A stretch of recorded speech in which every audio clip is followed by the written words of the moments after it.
Okay, so boom, check it out. I got these spinach and herb wraps from Jewel Osco, or what we call them, Jules. And I want to make me a chicken and bacon ranch wrap.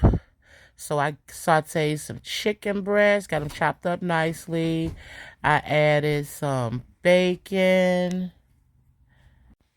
I like adding a few pieces of bacon, extra bacon. Let me try it. It tastes fine. Yep. So I got some Parmesan cheese. Add that on top. Maybe drizzle a little extra. Some pieces of spinach to top that off. I didn't have any lettuce, but I think the spinach will do just fine. I got some sliced tomatoes. Add a couple of those. I don't think I'm supposed to make this wrap this thick, but I got to make it thick like me.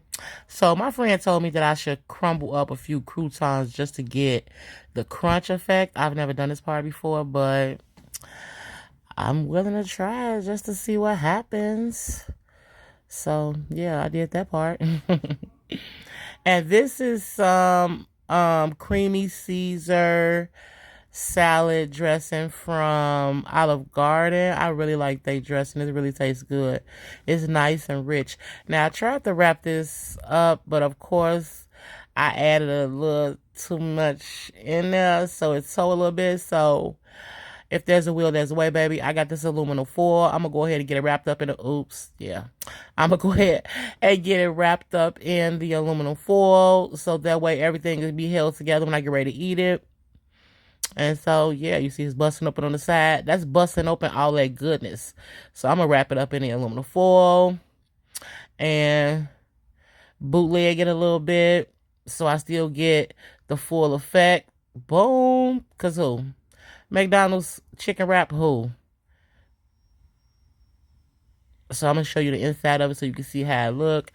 I got to bite it first to taste it because I don't have no kids right here to try and do a review for me. So I'll take a bite myself. Yeah, I think I did a good job. Look at that. So let me turn around so you can see it. I gotta bite the other part off because you gotta get the full experience once I bite the other piece. You can see it a little bit, but I have to bite the other piece off the top so you can really get the full experience. Make sure you follow me on YouTube at Cooking with Miss Walker so you can see recipes for some of the food that I cook. Thanks so much.